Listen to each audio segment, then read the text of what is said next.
there might be more individual issues that people are dealing with differently depending on their different communities. Absolutely, Casey. Every communities are like people. They're all different. They all face different problems. They all have to handle those problems in the way that they're able to. Communities that are served by surface waters have a particular set of issues. Some were alluded to, runoff from non-point source of contamination. Those that are on groundwater, they suffer issues too, such as lower groundwater levels during drought. So they all have to handle their own particular issues.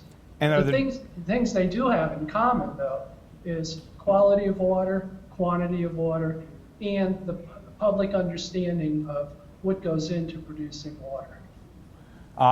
Public understanding of what goes into producing water, is that a high understanding? I think we could do a better job. Our line of work, yours and mine, is to educate the public. We educate the public on drinking water and wastewater. We have devices that are available to us, such as consumer confidence reports that explain to the public each year the quality of the water that are produced by their own public water supplies, such as in St. Louis. There's a consumer confidence report that's just been issued, I believe, for this year. We have 2 water companies, and they each issue a consumer confidence report. This was required by the federal government through the EPA. But I don't think a lot of people even know they exist. And if they did exist and they do read them, I'm not sure they fully understand them. So I think we need to educate the public more so that they can take care of themselves. And with such a valuable resource as water, it's imperative that we all know as much as we can about it. Does the size of a community have an effect on their access to the quality of water, or do they deal with different issues in you mentioned St. Louis. What about our friends in our rural areas? Are they dealing with this in a different way? Smaller communities have a much more difficult time because their access to capital to keep their infrastructure at the level in which it's needed to produce high quality water or to even obtain water is much more difficult than a large community such as St. Louis. So economics certainly plays a role. We have a lot of disadvantaged communities in this country, and agencies such as the US EPA, the US Department of Agriculture, they provide funding in the form of support for technical assistance. Also, the USDA provides loans and grants to help construct or reconstruct water systems. Is anyone really in danger of not having fresh drinking water in this country?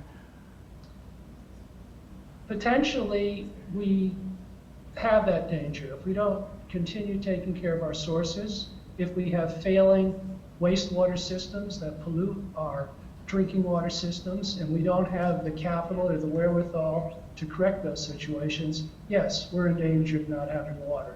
The reality is most of the people in this country do have a good supply, a very good supply of safe drinking water, and we want to keep it that way. But we do have to focus more attention on our disadvantaged communities, something that we at the National Environmental Service Center do, and a number of our federal agencies and state agencies also do. Can you compare how we go about getting our drinking water clean and ready to go compared to other countries? Are there other processes that other countries are doing that maybe we could learn from? Well, technology, of course, is our savior. It helps us to mitigate the harm we do to our own environment. We just had visitors from Central Asia last week, and it was interesting, not just to my own staff, but to some of our representatives of our federal agencies, just how similar our problems are. I think we're good at sharing our technology with other countries. I think that they are looking at techniques such as green, you've heard about, we just had a discussion on green technologies. Mm-hmm. They're looking at ways to improve agricultural practices so that we don't pollute our sources of drinking water. We're looking at better ways to produce energy so that it's not so water intensive. We're looking at a number of things. The important thing cross nationally and globally is that we share this information. We can all learn from each other. Our technology is very high here in the United States. Many countries in the world, it's at that same very high level. But we have to keep learning from each other. You know, and most of us probably don't think too much about or even care much about the processes through which our drinking water goes until there's a problem, until you hear a boil order water in one community, or one community the water's shut off completely. Should we be more educated about these the processes? Yeah, absolutely. I think the more we know about what it takes to produce clean water, the more we realize how important it is to keep our sources of drinking water safe. The higher the quality of our sources, the less costly it is to treat that water and to produce water. That's money we can use elsewhere. We can maintain a higher quality of life if we don't have to expend our limited funds on things that we can avoid.